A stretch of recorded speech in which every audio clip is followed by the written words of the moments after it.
육지에 사는 펭귄은 먹이를 구하기 위해서 반드시 바다를 향해 뛰어들어야 한다고 합니다. 하지만 바다에는 이 펭귄의 생명을 위협하는 바다 표범 또는 범고래 같은 천적들이 즐비하니 있습니다. 즉 바다는 펭귄에게 있어서 먹이를 구하는 장소임과 동시에 자신의 생명을 이룰 수도 있는 두려움의 장소이기도 한 것이죠. 때문에 펭귄들은 바다에 들어가는 것을 망설일 수밖에 없는 것입니다. 펭귄들이 줄지어서 서 있는데 어떤 펭귄도 먼저 뛰어들 생각을 못하고 있는 거죠. 그러다 어느 순간 펭귄 한 마리가 용감하게 먼저 바다에 뛰어드는데 이것을 보고 다른 펭귄들도 용기를 얻어서 일시에 이 바다에 뛰어든다고 합니다. 이처럼 처음 바다에 뛰어드는 펭귄을 가리켜서 퍼스트 펭귄, 그야말로 첫 번째로 뛰어드는 펭귄이라고 이름을 부른다고 합니다. 흔히 솔선수범, 그렇죠? 솔선수범을 통해 다른 사람들에게 큰 영향을 주는 이런 선구자들을 역시 이렇게 퍼스트 펭귄이라고 부르기도 한다고 합니다. 그러니까 최고의 조언은, 최고의 멋진 말은, 돕는 말은 뭐냐면 100마디 말이 아니라 솔선수범이다. 직접 보여주는 것이다 하는 것이죠. 우리가 하나님 일을 하면서 하나님의 교회를 섬기며 나부터 먼저 어려운 일, 힘든 일, 굳은 일, 나부터 먼저 내가 헌신할 때에 우리 솔선수범할 때 하나님의 나라가 이루어지고 또 하나님의 교회가 은혜롭게 세워지는 줄로 믿습니다. 여러분, 다른 어떤 것도 아니고 우리 또 내일부터 시작되는 우리 고난주간 특별 새벽기도에 있습니다. 누구 챙길 게 아니라 나부터 내가 먼저 일어나서 열심히 나오고 또 먼저 시작하면 또 주변에 또 은혜 받고 다른 분들도 많이 오셔서 또 은혜로운 또 우리 특세 기간이 될 수 있을 줄로 믿습니다. 우리 한번 인사할까요? 내가 먼저 하겠습니다. 다시 한번 내가 먼저 하겠습니다. 네, 어떤 일은요? 어려운 일, 힘든 일은 내가 먼저 하고, 그죠? 굳은 일은 내가 먼저 하고, 좋은 거는 당신이 먼저 하십시오. 이렇게 하는 거죠. 예, 그렇게 될 때 교회가 은혜롭게 또 이렇게 하나님 안에서 공동체로, 건강한 공동체로 세워져 갈 수 있을 줄로 믿습니다. 근데 물론 이 펭귄 이야기에 숨은 반전이 하나 있습니다. 이렇게 열심히 펭귄들이 먹이를 다 잡고 사냥을 다 마친 다음에 펭귄들이 육지로 나오자마자 그 맨 처음 이렇게 퍼스트 펭귄, 맨 처음 뛰어들었던 펭귄이 다른 펭귄들을 향해서 이렇게 얘기했다고 하죠. 누가 밀었냐? 그죠? 우리 오늘 본문을 좀 보겠습니다. 오늘 본문은 모든 인간은 죄인으로 하나님의 영광에 이르지 못하지만 하나님의 말씀을 믿음으로 말미암아 죄 없다 여겨지는, 하나님의 입장에서 의롭다 여겨지는, 의롭지 않지만 의롭다 여겨지는 그러한 믿음의 법에 대한 구체적인 설명들이 등장하고 있습니다. 사도 바울은 이것의 대표적인 인물로 아브라함을 이야기하는데 이것은 아브라함이야말로 이스라엘 민족의 조상이기 때문이죠. 이스라엘 민족의 자존심이자 이스라엘 민족의 그 혈통의 조상이 되는 사람이죠. 유대인들은 바울 사도가 전하는 이 복음을 듣기는 들어도 받아들이기가 어렵습니다. 심지어는 유대인이었다가 예수님을 믿고 그리스도인이 된 유대인 출신 그리스도인들도 마찬가지였어요. 사도 바울이 전하는 그 복음을 곧이곧대로 받아들이기가 어려웠다는 것입니다.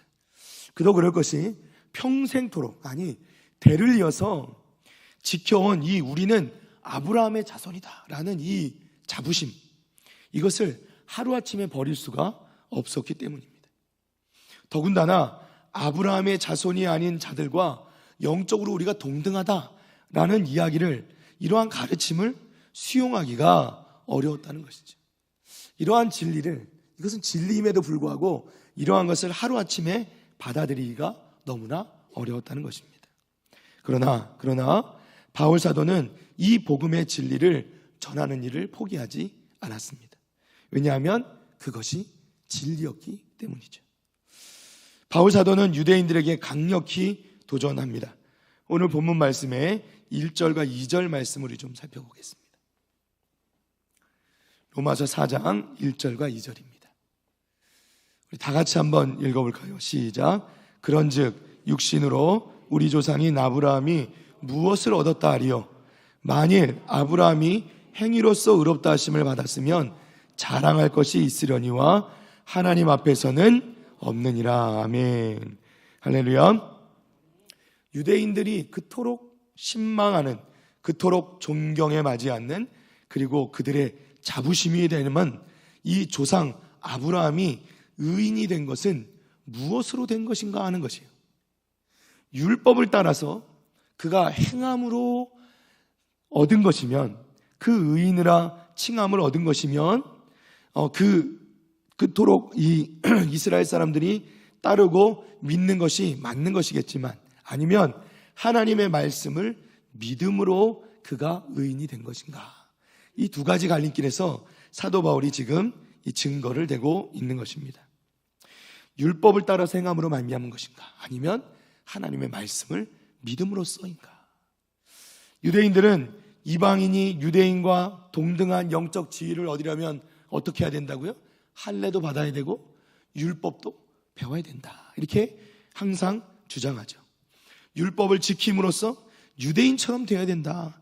그래야 이방인도 동일하게 영적 동등한 위치에서 구원을 얻을 수 있다라고 항상 주장하는 것이죠. 그러나 사랑하는 성도 여러분, 사람이 자랑할 것이 있습니까? 이방인이나 유대인이나 오직 믿음으로 의롭다 여김을 받고 그렇게 단지 칭해지는 것인데, 어찌 유대인이라고 자랑할 수 있느냐. 이 말로써 이제 사도 바울은 자신의 이야기를 자세하게 설명하고 있습니다. 그 중에서 말씀드린 대로 가장 대표적인 인물이 누구냐면 아브라함이라는 거예요. 이 아브라함은 그야말로 자타가 인정하는 유대인의 조상, 유대인의 믿음의 조상이니, 그들로서는 이 아브라함에 대한 이해가 분명히 수긍되면, 그것에 대해서 인정을 하게 되면 더 이상은 어떠한 반론도 제기할 수 없게 되는 것이죠. 그것을 너무나도 잘 아는 이 유대인 중에 유대인이었던 아브라함은, 사도 바울 사도는 아브라함을 들어서 이 설명을 해나가기 시작합니다. 자, 우리가 아브라함을 육신으로 쫓아서 찾았다면 아브라함은 그저 인종적인, 그리고 유대인의 조상일 뿐이겠죠. 그리고 우리는 아브라함과 아무런 관계가 없는 사람일 것입니다. 혹시 우리 성도들 중에 아브라함의 계보에 들어가시는 분이 혹시 계십니까? 없으리라고 생각합니다. 혈통적으로는요. 우리는 한국에 태어났으니까요. 하지만 바울 사도는 아브라함이 단지 인종적인, 어찌 보면 단지 그 족속으로서 따져서 유대인의 조상일 뿐만 아니라 모든 믿는 자들, 우리를 포함한 모든 믿는 자들의 조상이라 말씀하고 있는 거죠. 즉 아브라함은 인종적으로 유대인의 조상일 뿐만 아니라 종족으로서요, 이방인이든 유대인이든 믿음을 통해 의롭게 되는 사람들의 조상이 되었다라고 말씀하고 있는 겁니다. 그러니까 바울이 말씀하고 있는 중요한 지점은 뭐냐면, 아브라함이 성경적으로 볼 때, 우리가 말씀을 통해서 아브라함을 살펴보는데, 이 말씀을 통해 아브라함을 볼 때 그가 어떻게 의롭다함을 받았는가 하는 거예요.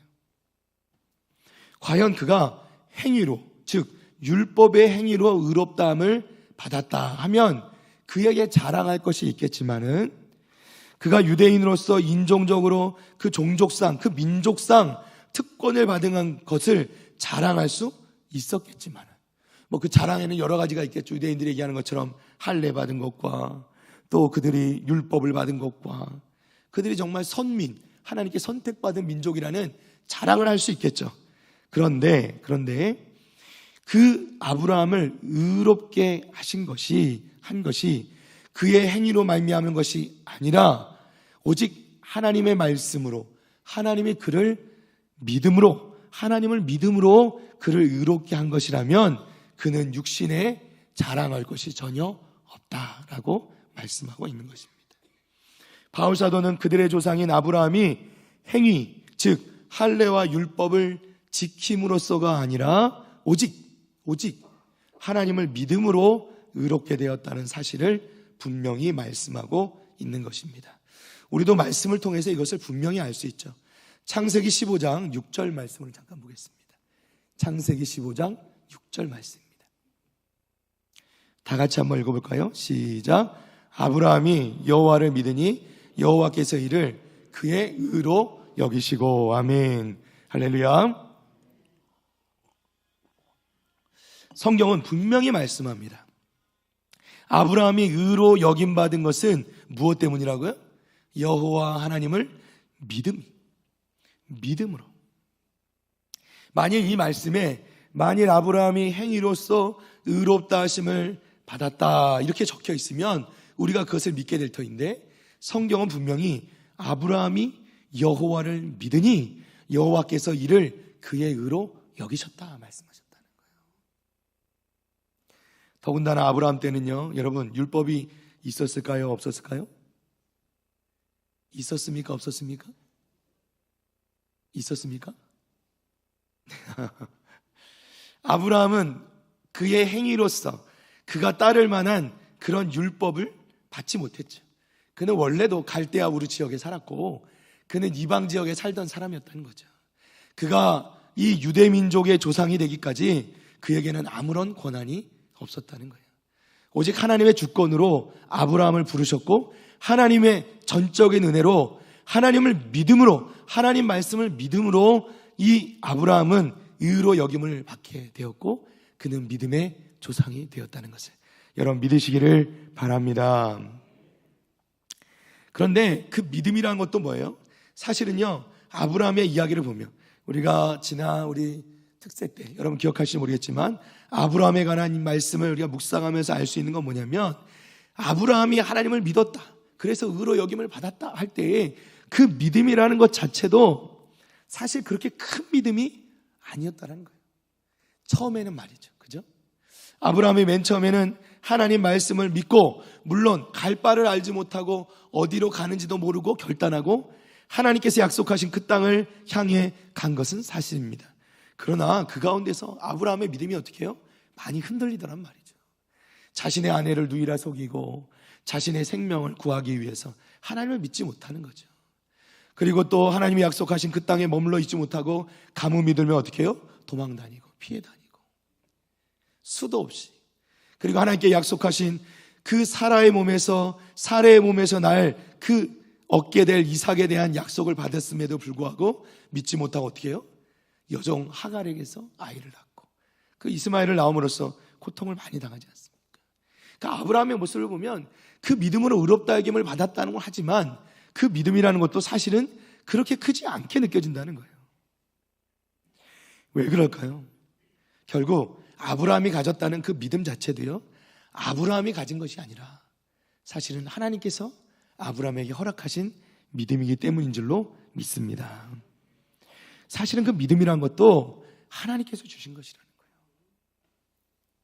그러한 믿음을 믿음으로 인정하시는, 그러니까 하나님이 주신 믿음인데 그 믿음을 그의 믿음으로 인정하시는 하나님, 이 하나님을, 그 하나님께서 우리에게 베풀으신 은혜를 달리 설명할 방법이 없다는 것이죠. 그것은 오직 우리를 구원하시고자 하는 하나님의 뜻, 하나님의 그 크신 사랑, 그 사랑으로 말미암은 것인 오직 하나님의 은혜라고 볼 수밖에 없다는 것입니다. 바울 사도는 이것을 조금 더 구체적으로 설명하기 위해서 삭스로 받는 것과 은혜로 받는 것을 비교해서 설명합니다. 오늘 본문 4절과 5절입니다. 로마서 4장 4절 5절 말씀입니다. 우리 다 같이 말씀을 한번 볼까요? 일하는 자에게는 그 삭시 은혜로 여겨지지 아니하고 보수로 여겨지려니와, 일을 아니할지라도 경건하지 아니한 자를 의롭다 하시는 이를 믿는 자에게는 그의 믿음을 의로 여기시나니. 아멘. 일을 하고 삭스를 받는 것은 당연한 것이죠. 누구도 그것을 은혜라고 여기지 않는다는 것입니다. 여러분, 애써서 우리가 일하고 봉급을 받는데 그걸 은혜라고 생각합니까? 아니죠. 오히려 거기서 너 이거 은혜니까 내가 이번에는 주고 싶지 않으니까 안 줄래 하면 어떻게 해요? 농성을 해야 되겠죠. 그죠? 데모를 해야 되겠죠. 일을 했는데 왜 돈을 안 주냐고. 그렇죠?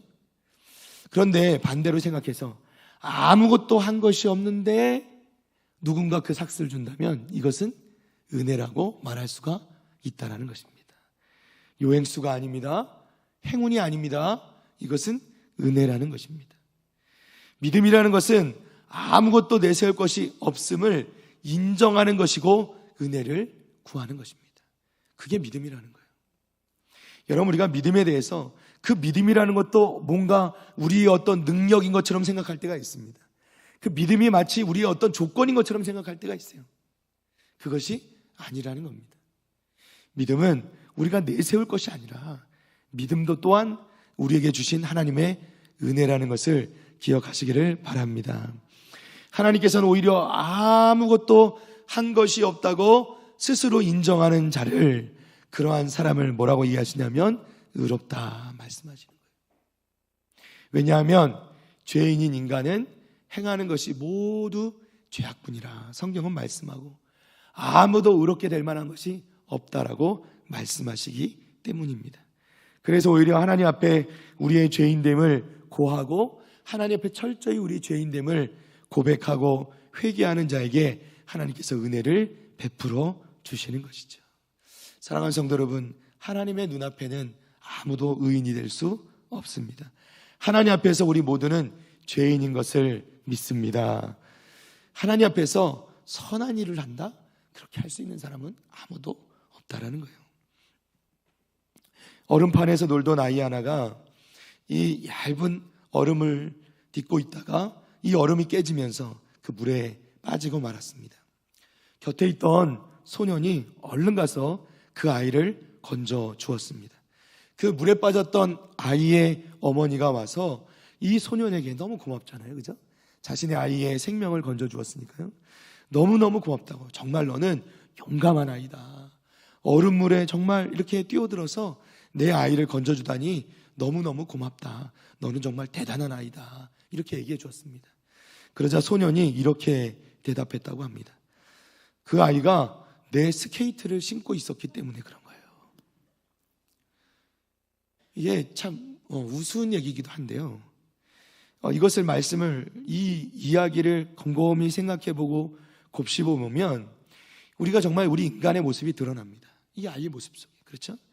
우리가 양심적으로 따져보면 우리가 하는 소위 선행이라는 것, 우리가 하는 착한 일이라는 것, 정말 우리가 순수하게 순전하게 정말 우리가 하나님 앞에서 선행을 행하는 것이 얼마나 되느냐는 거예요. 결국 우리가 선한 일을 한다고 하지만 그 선한 일 자체가 결국은 나의 유익 또는 나의 이름을 드러내기 위해서 행할 때가 얼마나 많은가 하는 것이죠. 여러분, 이 세상에도 살면서 사회에도 마찬가지잖아요. 소위 선한 일을 한다고 기부하고, 그렇죠? 기부금을 주고 어려운 사람들을 돕겠다 하는 사람들. 그런데 그 끝에 조건들이 많이 달립니다. 뭐 이거 해달라 저거 해달라. 결국은 뭐냐면 자신들이 돕는 거에 대한 증명을 해달라는 거죠. 여러분, 기업들이, 큰 기업들은 의무적으로 이 어려운 사람들을 많이 도와줘야 됩니다. 물론 뭐 좋은 일이죠. 좋은 일이죠. 그러나 결국 그 기업들이 그렇게 기부하고 이렇게 하는 거에 이면에 어떤 면에서는 좋은 마음도 있지만 어떤 이면에 뭐가 있어요? 세금을 탕감해주는 역할을 하기 때문에 기업에서는 손해볼 게 없다는 거죠. 기업의 이미지도 살리면서 좋은 일도 하면서 세금도 면제를 받는. 물론 제가 말씀드린 거에 대해서 너무 국해하지 말아 주십시오. 모든 기업들이 다 그런 건 아니고 좋은 마음으로 돕는 사람들도 물론 있겠죠. 결국 제가 말씀드리고자 하는 것은 우리가 하는 선한 행위라고 하는 것 가운데 그 중에 정말 순수하게 순전하게 행하는 선한 일이 얼마나 되는지 우리 자신을 돌아볼 필요가 있다는 것입니다. 결국 우리 모두는 하나님 앞에서 우리 모두는 죄인일 수밖에 없고 우리 가운데 하나님 앞에 의인일 수 있는 자는 아무도 없다라는 거죠. 사도 바울은 지금 그 말씀을 우리에게 해주고 계시는 것이에요. 결국 오히려 우리는 하나님 앞에 내가 이런 것을 했습니다. 내가 이런 것을 잘하고 있습니다. 나는 이런 일을 하고 있습니다. 하나님 저를 좀 알아봐 주십시오. 이렇게 하는 것보다 오히려 하나님 앞에 자복하고 하나님 저는 죄인입니다. 저는 하나님이 필요합니다. 하나님 저를 용서해 주옵소서 하는 고백이야말로 진실한 고백이라 할 수 있다는 것이죠. 우리는 오직 하나님을 믿는 믿음 안에서만 진실되게 살 수 있는 것이고, 여러분, 우리는 하나님 안에서만 성령의 도움이 있을 때만 우리는 진실하고 순수하게 누군가를 도울 수 있게 되는 거예요. 일하는 자에게는 그 삭시 은혜로 여겨지지 아니하고 보수로 여겨지거니와, 일을 아니할지라도 경건하지 아니한 자를 의롭다 하시는 이를 믿는 자에게는 그의 믿음을 의로 여기시나니. 그야말로 자격도 조건도 되지 않는 이 믿음이 의로 여겨진다는 이 말씀, 이것이야말로 하나님께서 우리에게 주시는 의, 우리를 의인으로 칭하시는 이 칭의의 올바른 정의라는 것입니다.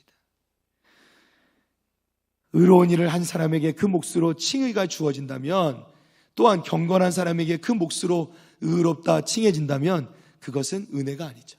그것은 대가라는 겁니다. 그러나 의로운 일도 없이, 그리고 경건하지도 않은 사람이 의인으로 칭해지면 그것은 순전히 하나님의 은혜이죠. 왜냐하면 그것에 따르는 행위가 없었음에도 불구하고 의롭다 여기는 선물이 주어졌기 때문입니다. 이 세상에 보면, 뉴스를 보면요, 세상적으로 특혜 때문에 요즘 법정에서 공방과 말이 참 많습니다. 뭐 누구 자녀들이 특혜를 입었다, 누구 자녀들을 법적으로 봐줬다, 뭐 누구는 누구 때문에 법정에서 뭐 가지도 않고 용서를 받았다, 뭐 여러 가지 말들이 있죠. 사람이 의로워지지 않으면 결단코 의로운 하나님께로 나아갈 수 없습니다. 그렇기 때문에 우리가 의롭지 않은 자로 하나님 앞에 나아가려면 이런 특별한 특혜가 없이는 되지 않는다는 거예요. 여러분, 세상적인 특혜는 범죄이지만 순전한 하나님께서 우리에게 베풀어 주시는 이 은혜는 그야말로 일방적으로 하나님께서 우리에게 주어주시는 특혜라는 것을 여러분 믿으시기를 바랍니다. 사실 알고 보면 우리가 누구를 뭐라 할 수도 없는 것이, 우리는 가장 큰 특혜를 누리고 살아가고 있는 것이죠. 하나님께서 우리에게 이러한 특혜를 주신 것입니다. 의롭지 않은데 의롭다 여겨주시고, 우리는 그럴 자격도 없는데 하나님은 우리를 구원해 주신 것이죠. 그것이야말로 하나님께서 우리에게 주신, 일방적으로 우리를 사랑하여 주셔서 우리를 위해 허락해 주신 특혜, 특별한 은혜라는 것입니다. 아브라함이 아직 아브라함일 때 어느 날 하나님께서 그를 찾아옵니다. 그리고 밤하늘의 별을 보여주시고 그같이 자손이 많아질 것이라고 했습니다. 그러자 아브라함은 그 말씀을 믿었고 여호와께서는 그 믿음을 의로 여기셨습니다. 어쩌면 이런 내용 자체가 억지에 가까운 말일지도 모르지만, 그 예수님께서, 그 하나님께서 말씀하신 것을 믿으니까, 하나님께서 말씀하신 것을 믿으니까 그저 그를 의롭다 여기셨다는 거예요. 아브라함이 한 일 하나도 없다는 것이죠. 그가 한 일은 그가 무슨 일을 하고 삭스로 받는 것이 아니라 오로지 하나님의 은혜로, 그 믿음을 의로 여기시는 하나님의 은혜로 아브라함이 의롭다 칭함을 받았다는 것입니다. 이것이 그야말로 아브라함이 믿음의 조상이 되게 된 이유라는 것이죠. 자, 오늘 본문 말씀 6절로 돌아갑니다.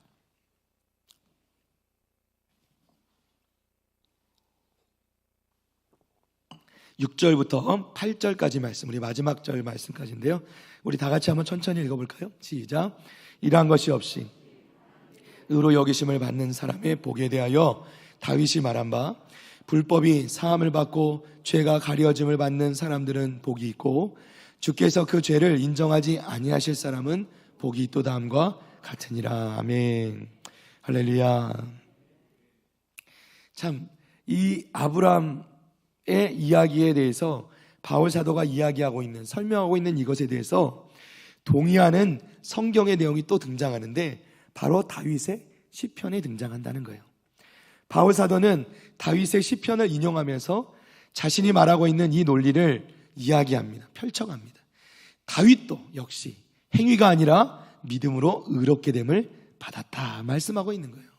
그러니까 다윗도 아브라함의 이야기뿐만 아니라 다윗 자신도 그렇게 의롭다함을 받았다고 고백하고 있는 것이죠. 자, 특별히 바울 사도가 이 다윗의 시편을 인용한 이유가 또 있긴 한데요. 그것은 이 율법의 기준에 따르면 어떠한 것의 진실을 밝히기 위해서는 2명 이상의 증인이 필요하다는 그 율법의 규정이 있기 때문이에요. 그래서 아브라함의 기준뿐만 아니라 다윗의 이야기도 하는 것이죠.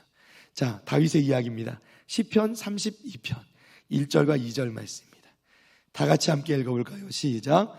허물의 사함을 받고 자신의 죄가 가려진 자는 복이 있도다. 마음에 간사함이 없고 여호와께 정죄를 당하지 아니하는 자는 복이 있도다. 아멘. 할렐루야. 아브라함의 후손으로 따지자면 한참 후손이 되는 이 다윗이 자신의 시를 쓰면서 생각해 보니까 오로지 이것은 아브라함이 겪었던 일도 순전히 하나님의 은혜요, 다윗의 표현을 들자면 하나님의 복이었다 말씀하는 거예요. 하나님의 복이었다. 그래서 죄가 사함을 받아 가리워져서 그렇게 되었다는 거지. 하나님께서 일찍이 복을 내려주셔서 의인이 되었다는 거예요. 다윗도 마찬가지입니다. 다윗도 자신도 죄가 있고 자신도 그 죄로 말미암아 심판받아 마땅한 사람임에도 불구하고 하나님께서 그 죄를 가려주시고 그 죄를 가려주시는 은혜가 복이다라고 말씀하고 있다는 겁니다. 사랑하는 성도 여러분, 우리는 어떤가요? 우리도 마찬가지입니다. 태어나기도 전부터 하나님께서 우리에게 은혜를 주셔서 우리가 구원을 받은 것을 믿습니다. 예수님을 믿는 것 그 자체가 복입니다. 복받은 우리죠. 어찌 그 은혜를 잊을 수 있습니까? 그런 복을 주신 우리 하나님께 우리가 할 수 있는 일은 그저 감사하는 것이고 예배하는 것이고 하나님께 찬양하는 것뿐입니다. 하나님께서 우리를 세상에 보내기 전부터 택정하셨다고 말씀하십니다. 그리고 이제 마침내 우리를 하나님의 나라로 인도해 주실 것입니다. 우리에게 영원한 생명을 약속해 주셨습니다. 우리는 이 모든 것을 거저 얻었습니다. 오직 우리는 하나님을 믿었을 뿐이고 하나님을 믿었을 뿐인데 하나님께서 우리를 의인이라 칭하시고 우리를 하나님의 자녀 삼아 주셔서 우리에게 이 모든 것을 허락해 주셨다는 것입니다. 말씀을 정리합니다. 사랑하는 성도 여러분, 유대 백성들이 아무리 거부하고 그들이 받지 않고 싶을지라도 그들이 자부심이 되는 그 아브라함도 그러했고 그들이 그토록 사랑하는 다윗도 그러했듯이 우리 중에 누구도 우리의 행위로 율법의 행위로 또는 난 그 태생으로 말미암아 구원 얻는 자는 아무도 없다는 것이죠. 우리 모두는 믿음으로 오직 하나님을 믿음으로 그 믿음을 의로 여김을 받았고 그 믿음으로 말미암아서 구원 얻고 영원한 생명을 소망으로 얻게 된 줄로 믿습니다. 우리가 또 한 주간 우리 고난주간으로 살아갈 텐데요, 우리에게 이 모든 것을 허락해 주신 그 하나님의 사랑의 그 정점이 되는 십자가, 그 십자가를 묵상할 때 여러분, 우리가 그 십자가라는 것을 묵상할 때 그 십자가는 결코 우리의 목걸이로 다는 또는 반지로 해서 다는 또는 우리 옷에 새기는 그런 장식무나 액세서리가 아니라 십자가는 가장 극악무도한 죄인들을 처형하는 처형 방법이었고 예수님께서 왜 그 십자가에 달려 죽으셔야만 했는지 그 십자가를 한 주간 묵상하면서 하나님께서 우리에게 주신 그 놀라운 은혜, 하나님께서 우리에게 베풀어 주신 죄인인 우리를 의롭다 일방적으로 우리에게 그 특혜를 베풀어 주신 그 하나님의 은혜를 한 주간 묵상하는 귀한 시간 될 수 있기를 주님의 이름으로 간절히 축원합니다. 축원합니다.